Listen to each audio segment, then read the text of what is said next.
back, ladies and gentlemen, to Small Talk Sports. We have a very special episode. We have mics now. We do. This is exciting. You can actually hear us pretty decent. We have mics now. We have a mixer. Sound should be a lot better quality. And, things are starting to come along. We talked about how we're trying to build stuff for the future. This is just step one. We're getting there as soon as you get get the rest of your technology kit. I'm sorry I'm such a rookie, Wyatt. We're about a month away from that. I just got back from Daytona. Literally just came here to do this podcast with you, Logan, after interviewing the guy, some racers from the Daytona 500. Please humble brag about all the racers you got to interview. Kyle Busch. Oh, Kyle Busch, yeah. There's some pretty different. There's some good names. Jimmy Johnson. Multi NASCAR champion. I know sports. But no, I mean, it was a fantastic opportunity. Just really cool. I'm excited for what's gonna happen. Hopefully, we'll have a package for you guys soon. Maybe next week. Who knows? But we'll see. Anyways, getting into things now. Starting off, Pelicans and Trailblazers. Logan, you got something for this Pelicans team. Yeah, so the Pelicans ended up winning 138-117. My Zion boner was at full length. He had 31 points, a career high, with 8 rebounds and 5 assists. But it's at the efficiency that he's doing it. Zion is becoming one of the most efficient players in this league. He's relative to like a Giannis type, but like day one. It took 3 to 4 years for Giannis to get to the efficiency that he was at. And Zion's doing it absolutely immediately. I mean, he's shot over 50% every single one of these games so far. Yes, he didn't go to the three-point shooting like he did the first couple games, but he got to the free throw line 14 times this game. He was being incredibly physical. And something that's gone under the radar is Zion. Is Lonzo Ball. Lonzo Ball struggled to start the year off with the Pelicans. They're running. Of course, Lonzo Ball traded to the Lakers for Anthony Davis, traded from the Lakers to Anthony Davis from the Pelicans. Of course, yeah. So Lonzo Ball was part of that trade with Brandon Ingram, but Brandon Ingram was the beneficiary of that, and Lonzo's been struggling. But what is Lonzo Ball known for? Assists. His first 8 games with Zion: 18, 7, 8, 9, 10, 7, 7, 10. He's done incredibly well on that part, which is what he's known for. So I think the whole team gets a buff with Zion. Yeah, he's picking up right where he left off from college. The one thing that did worry me was the report about the sprained ankle. Another injury. Yeah, granted, that one wasn't too bad. And of course, anything that happens to Zion, if he gets stung by a bee, it's going to be national news. So, he scored 31 points, and it was all over ESPN the last... You'd probably see Stephen A. Smith and Max Kellerman being like, was it a yellow jacket or a wasp? We need to know. Moving on to the Celtics and Rockets. Rockets 116-105. Harden had 42. Westbrook came in with a solid 36. But as we'll talk later in the trade deadline news, Covington pick up there for the Rockets. It's interesting. So I watched this game because what the Rockets are doing now in a league where like 3-point shooting is becoming the go-to, they ran a lineup last night where they didn't play a single player above 6'6". That's unheard of. And they have 7-footers on the roster. They have Tyson Chandler and Isaiah Hartenstein, but they didn't play him, and it worked. Granted, the Celtics don't have a dominant big on that team. It worked against the Lakers. It did work against the Lakers. That's a big team. That's a huge deal. I never knew Covington had the low post defense that he does. Granted, they're going to get out-rebounded every game. Even though that Harden and Westbrook are the best rebounding guards in the game, they'll get out-rebounded almost every game because just pure height. Yeah. But they force teams to play their bigs less because what they do is that they just get the mismatch. Whoever the big is, like Daniel Theis last night is the center for the Boston Celtics. Whoever he was guarding, they just ISO'd him. It was unbelievable. Or they would run Daniel House. They just run him across the paint. And he had a wide open 3 every time because Daniel Theis doesn't have the lateral quickness to keep up with him. Yeah, the speed kills you there. So even though they have the height advantage, you're able to create more space and then get more shots. And especially for a shooting team like the Rockets, that works very well for them. I am worried though about the Celtics because they had no guys to go to in the clutch. Maybe it was just that one game, but Jaylen Brown didn't step up, Tatum didn't step up, Walker didn't step up. It didn't seem like they had the guy or the play in crunch time because they were in this game, but it just got away from them really, really quickly. But moving on, So the trade deadline was last week. It was pretty eventful. We weren't expecting to be as many trades that came in, a lot of surprises. The 4 main ones, Andre Drummond was traded to the Cavs. Robert Covington was in a 4-team deal, but he was the kind of like the main piece. He went to the Rockets. Mm-hmm. The Wiggins and Russell just swap. Andrew Wiggins goes to the Warriors while D'Angelo Russell goes to the Timberwolves.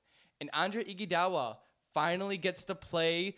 Is traded from the Grizzlies to the Miami Heat in that big trade deal too. I am a little sad because the little Warriors fan of me always just wanted to see somehow that Iguodala, just like, we got rid of him to, help out with our cap space and just some money deals, some money issues, and then we just somehow get him back during the trade deadline. I was a little hoping, but I love him going to the Heat. I think it's a great fit for him. Him and Jimmy Butler get along fantastic. I wasn't able to see him play against the Warriors because they didn't have it on YouTube TV at all. God bless America. So I haven't been able to see him play with them yet.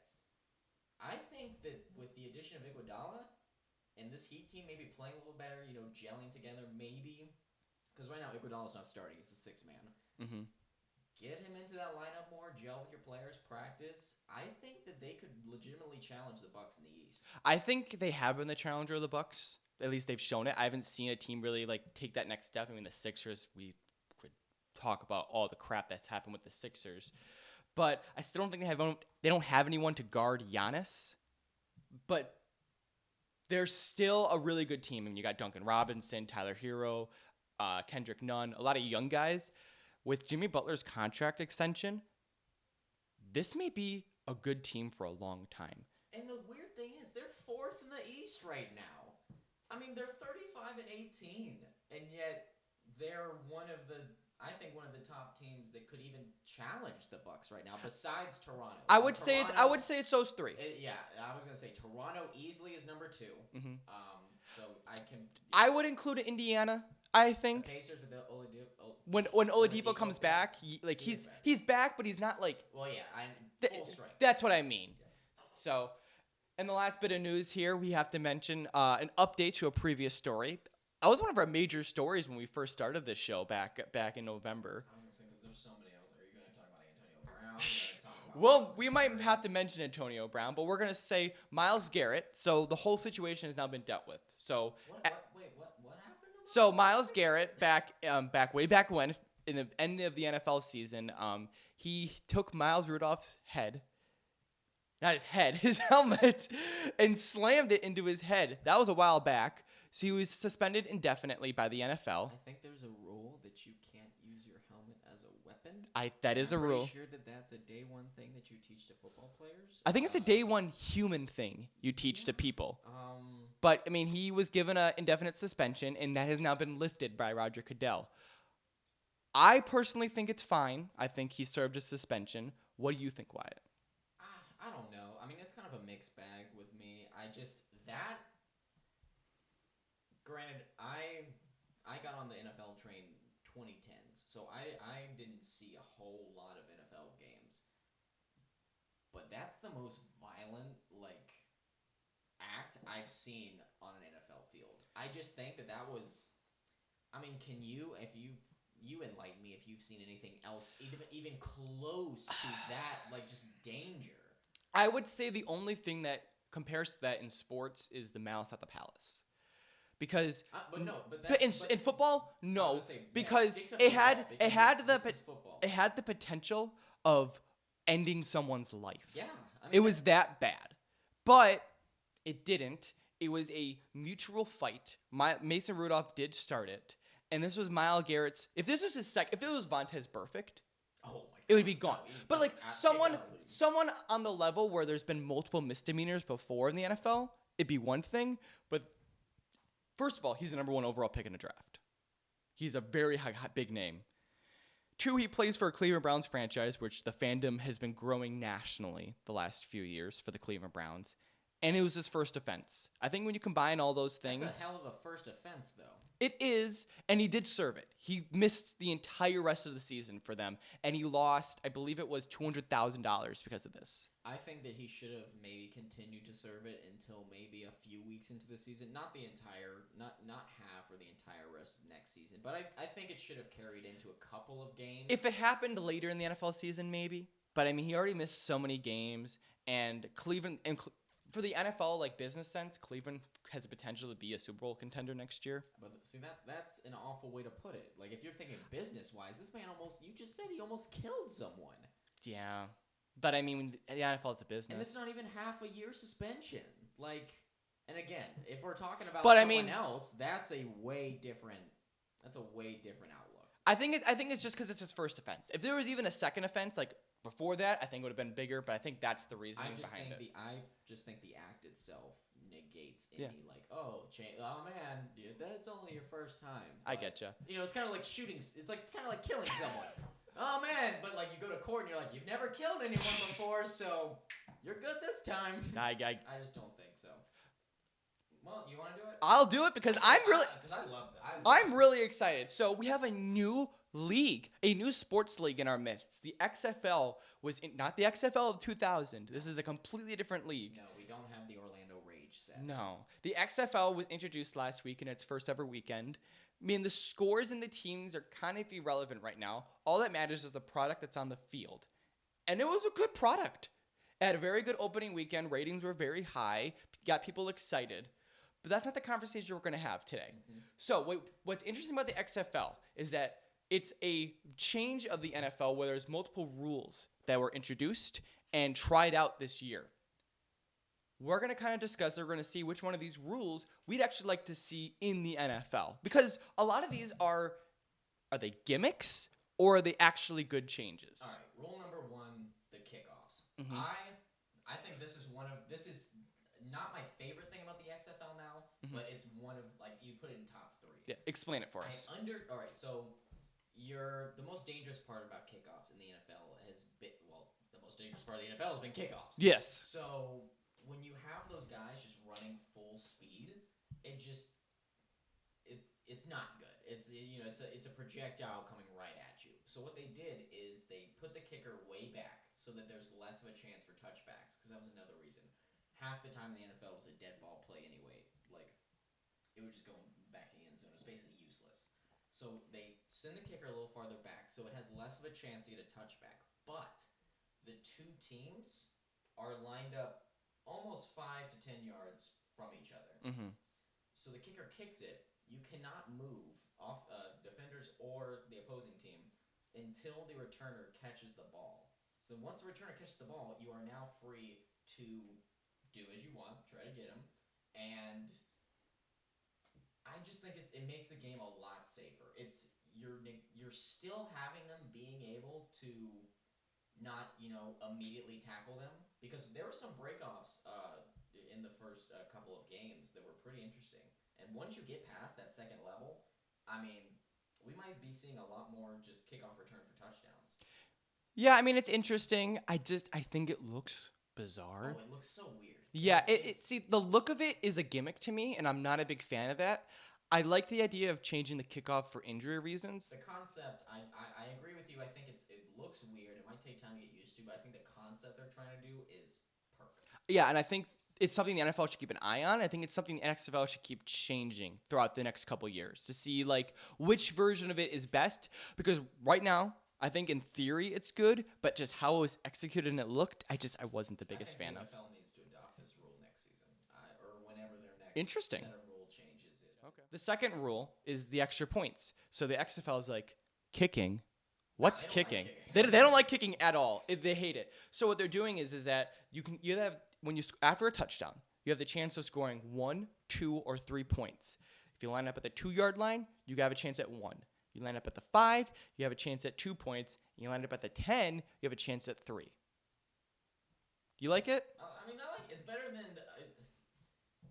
than the give me PAT that you always see. I mean, half the time, as soon as, like, before it goes to commercial, that's when I'm going to get up and using the bathroom or getting chips, because nine times out of 10, that's going in, And then it's like, oh man, it gets blocked, and that's when it gets interesting, but that hardly ever happens. So I like this kind of like, almost you have to do like a 2-point conversion each time you score a touchdown. Plus, it makes the game a little bit shorter in some cases because there's less of a chance for overtime. True. So I like it. I think it's just interesting. It's a new, different way. It's cool because you'll see better plays than just a quick kick. Well, I no problem with it. I think that the argument I don't like with that is that it's not about the kick; it's about the touchdown that happened before that. And this is just the extra point. It's been tradition. I think it's a gimmick. I don't like it at all. I don't like the variance of the 1, 2, 3. You know, I think how they have it right now is perfectly fine. You know, the PAT is hard enough where you need to get a good kicker, and I mean, it's 35. It's at the 15-yard line, so it's a decent amount away, and they do miss it a decent amount. I mean, Steven Gostkowski missed 5 last year, so. But that was more like what's wrong with him. But I mean, the branding of football has always been 7 points as a touchdown. You know. I know, but this isn't your average football league. True. I don't see the NFL ever adapting this. I think it's very gimmicky. I don't think this rule would be adapted. No. I think it's more of an XFL rule. Number 3, shorter shot clock and then the comeback period, plus a faster game clock. Do you kind of want me to kind of go over this a little? Instead of doing a 40-second shot clock, it's 25. But it doesn't start until the ball is set, which is super interesting because sometimes in the NFL it's been a big problem is that like the refs will take such a long time to put the ball down. It's been the difference between wins and losses. Yeah. So I think that part of it's huge.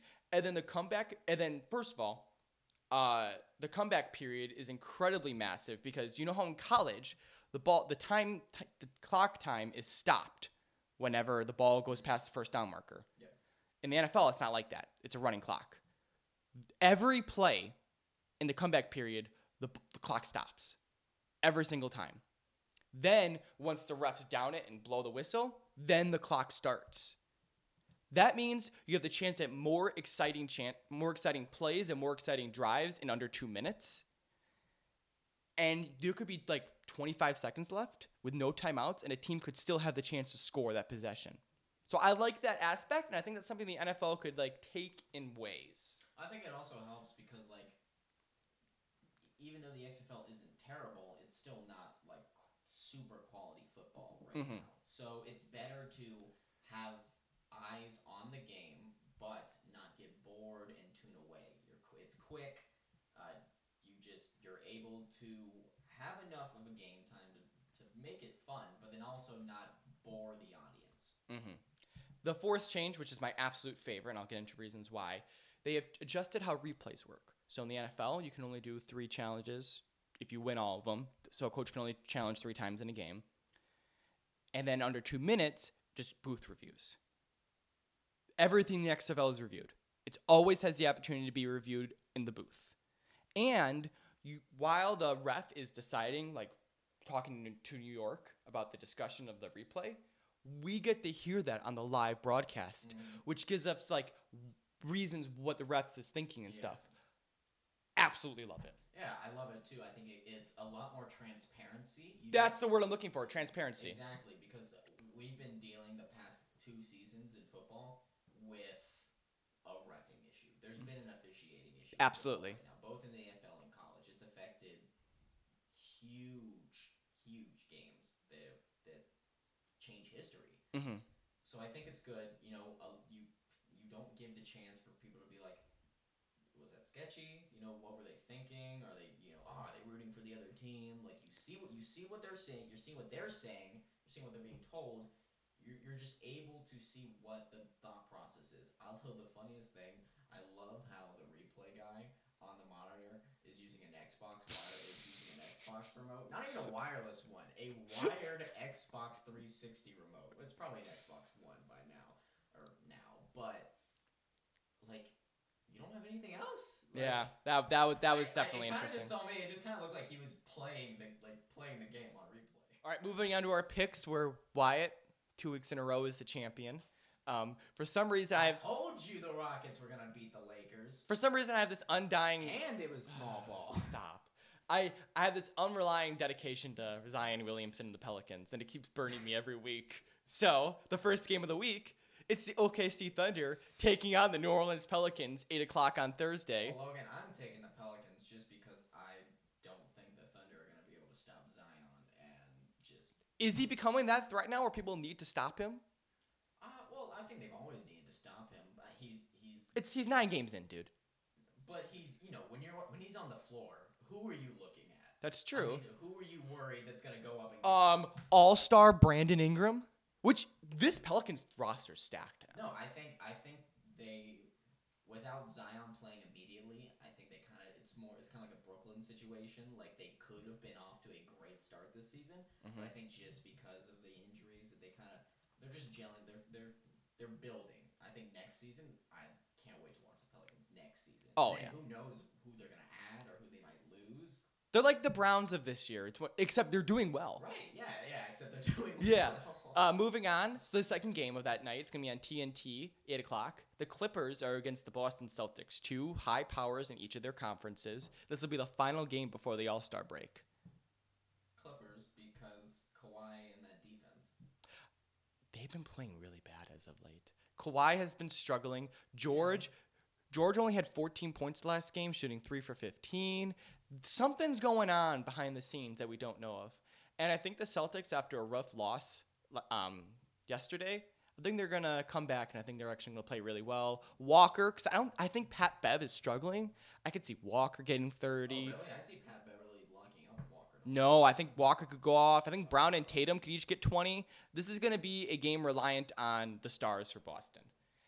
And then over the weekend, we have All-Star Weekend. So instead of, picking normal games, we're going to have a little bit of fun here. We're going to pick the 3 contests in the All-Star game. The first being the 3-point contest, the dunk contest, and then the All-Star game. So we're going to start off at 8 o'clock on Saturday is the 3-point contest for the NBA. Zach LaVine. You have Zach LaVine. The All-Star game is in Chicago, and Zach LaVine plays for Chicago. Yeah, it's a homecoming. It's destiny. It's destiny. Except, Plus, he's shooting well from the 3-point line. I mean, we compare the stats, and they're all the contestants are very close. But LaVine, your later pick, and another guy I probably forgot, we're both in the top around 43%. Yeah, I have Duncan Robinson. Most people say, who? I'll tell you a little bit about my boy Duncan. Duncan right here is shooting 8 threes a game, and he's shooting 45% from the 3-point line.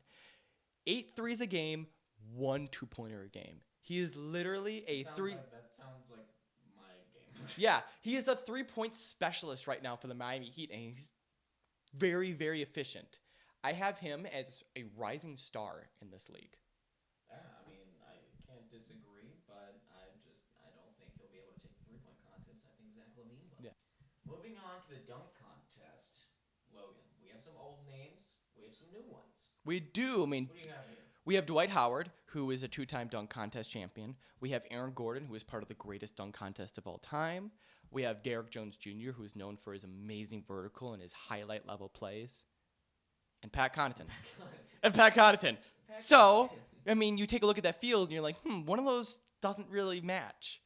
So I'm going to go with Pat Connaughton because he's a 6'4" white dude. He plays for Milwaukee. He has a 48-inch vertical, and he is going to surprise everyone. There are rumors he's bringing Milwaukee Brewers MVP Christian Yelich out for one of his dunks. That could be spicy. Could be interesting right there. I am going to go ahead and go with Aaron Gordon. Because you're a logical human being, unlike me. Yes, for some parts. And also just, of course, back to that last dunk contest back in 2016 where he absolutely slaughtered it. I mean, hell, he wasn't even supposed to do the extra 2 dunks, but they just loved him so much that he went ahead and did some extras. And we have the main event, the 2020 All-Star Game. We have Team Giannis versus Team LeBron. Well, Logan, considering that half of this... What do you mean half? I'm sorry, not half. Well, I was talking about just Bucks stuff in general. You got your Bucks jersey, you got your Bucks pennant behind me. I'm sure you got some Bucks stuff over here.